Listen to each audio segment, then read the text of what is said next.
हरि ओम हरि ओम। ये 8वें अध्याय का 6ठा श्लोक है आपका। गीता अध्याय 8 श्लोक 6। हे कुंती पुत्र, शरीर त्यागते समय मानुष जिस जिस भाव का स्मरण करता है उस भाव को निश्चित रूप से प्राप्त होता है। ये आपने 6ठे अध्याय का 8वें अध्याय का 6ठा श्लोक पूछा आपका, ये गीता का है। तो ये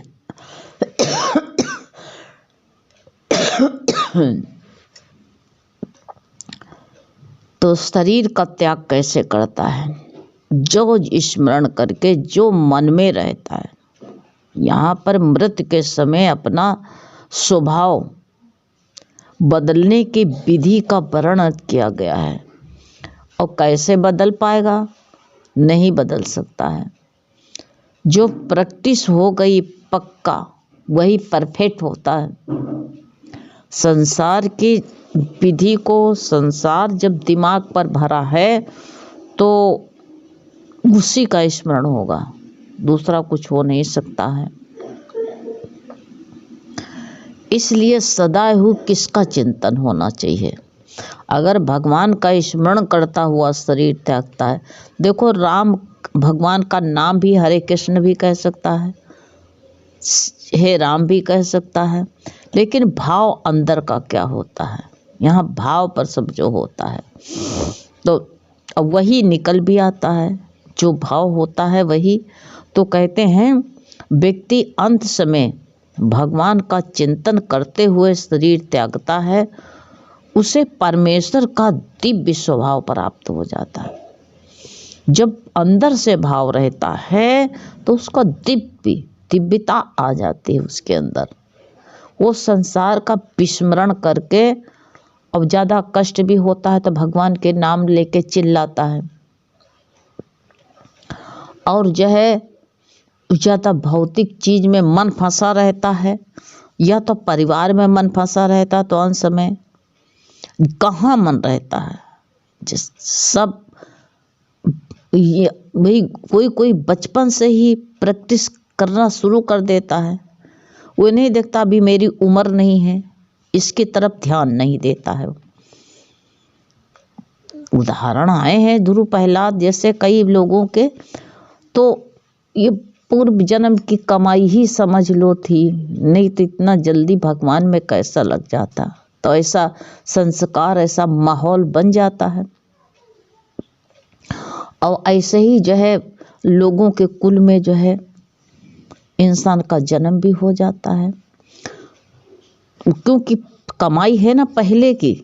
इसीलिए ना जाने कितने जन्म की कमाई से आज हमका लोगों को गुरु का ऐसा ज्ञान मिला है। सोच लो, आज ना जाने कितने जन्म की कमाई है और आज ये जो है सदगुरु का भेंट हो गया है। और ये ज्ञान से हमारा तुम्हारा आज मुलाकात हो गई है। ये सोच लो, ऐसा होना संभव नहीं था, लेकिन भगवान ने ऐसा मोड़ हमारी जिंदगी में, तुम्हारी सबके हमारी तुम्हारी जिंदगी में ला दिया है। तो ये बताया है कि हमारा ये हम किसका चिंतन करते हुए शरीर का त्याग करते हैं? उस परमेश्वर का जब करते हैं तो हमारा दिव्य स्वभाव हो जाता है। किंतु यह सत्य नहीं है। यदि कोई मरते समय भगवान के अतिरिक्त और कुछ सोचता है तो उसे भी दिव्य अवस्था प्राप्त होती है, उसको भी दिव्य नहीं क्या है, दिव्यता तो रहती है। दिव्य कहने का मतलब इसका स्पष्ट यही सोचो, जैसे भगवान का स्मरण करते कर जिंदगी भर किया है और आखिरी समय हम जो है हमारा दूसरे का चिंतन हो गया, दूसरी तरफ हमारा ध्यान चला गया, तो दिव्यता प्राप्त क्या होती है कि भक्ति मेरे साथ जाती है।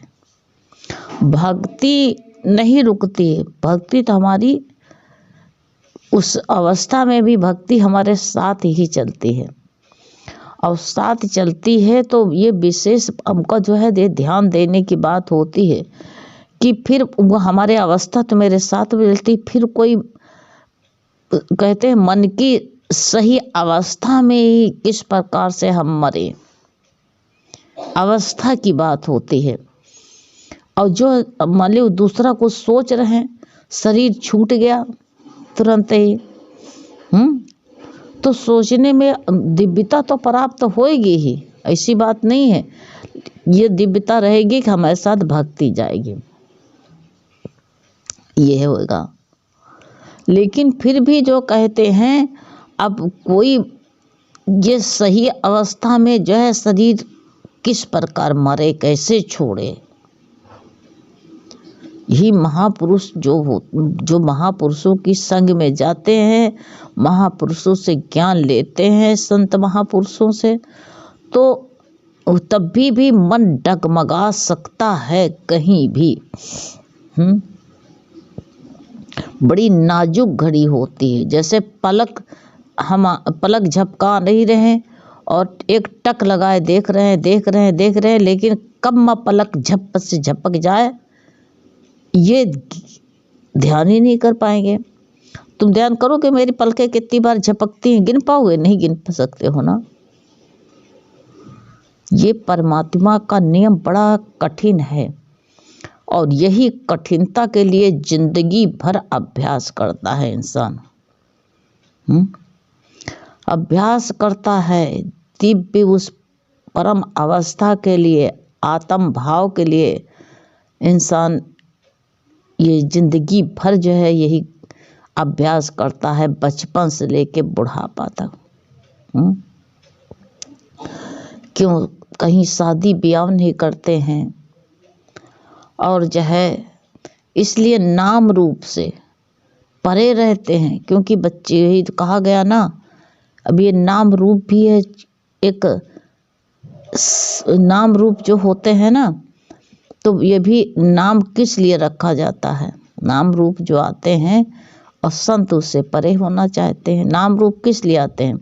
जैसे तुम्हारे 3 बच्चे हैं और जब आवाज़ लगाया तुमने एक को, तो तीनों उठ के आएंगे ना। तो तीनों उठ करके आएंगे, तो इसीलिए नाम भगवान कैसे रखता है, रामलाल, श्यामलाल, चिंटू, मिंटू। तो एक का नाम लेके आवाज़ लगाई जाती है तो फिर एक ही आता है। ऐसे हमारे सतोगुण, रजोगुण, तमोगुण 3 हैं। हम किसको पुकारें? एक में टिको ना, एक परमात्मा का नाम लो। अब तुम जो है साथ में पुकारते हो तो सब उठ के चले आते हैं तुम्हारे पास में, लेकिन एक का पुकारो, एक है परमात्मा, उसी का पुकारो, नहीं तो कहीं धोखा हो सकता है।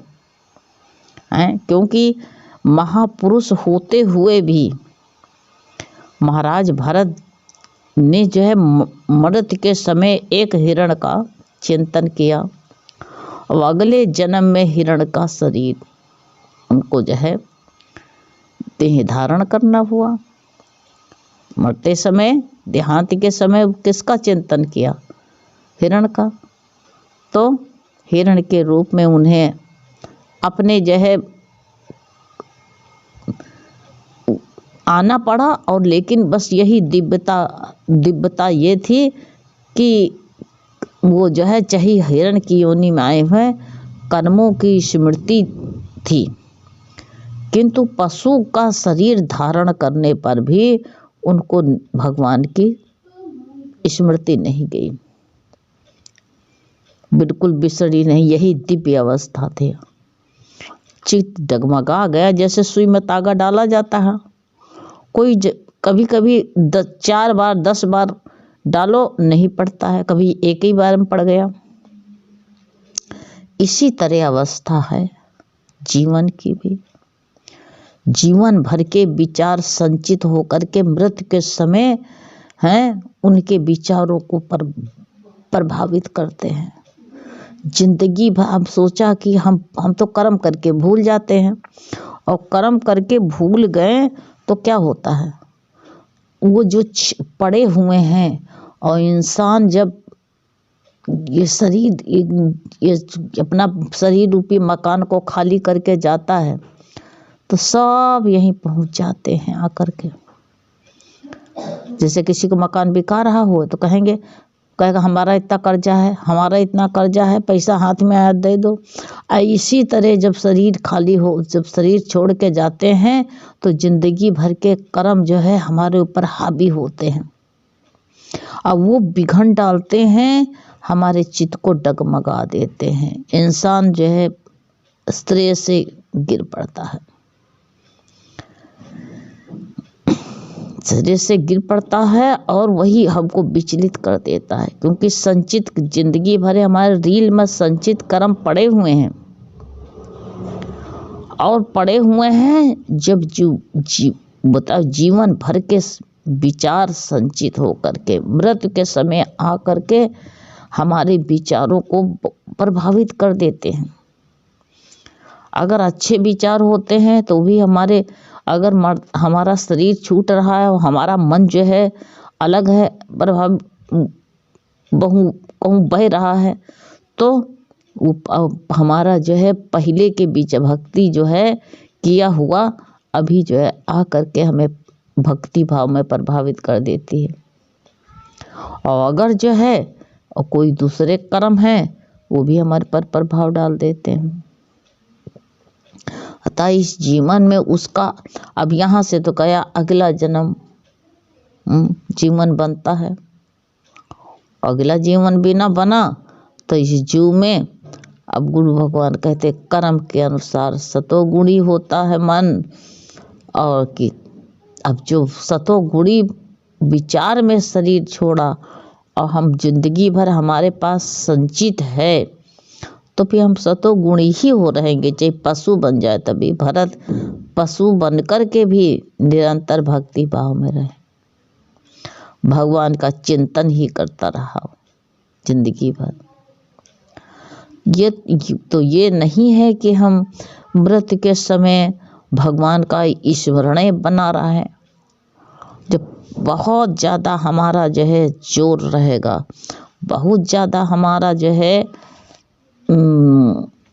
परिपक्वता रहेगी, अब परिपक्व भय कि नहीं है, पराकाष्ठा की अवस्था भई कि नहीं भई, तो ये करे निरंतर जो चिंतन करता हुआ भगवान का जो है चिंतन करते हुए ये शरीर त्यागता है तो मृत्यु के समय भगवान का स्मरण बना रहता है। इससे वो कहते हैं भगवान के दिव्य स्वभाव को प्राप्त कर लेता है। फिर हमको सहायता, जो भक्ति करी है ना, तो भक्ति हमारी सहायता करती है।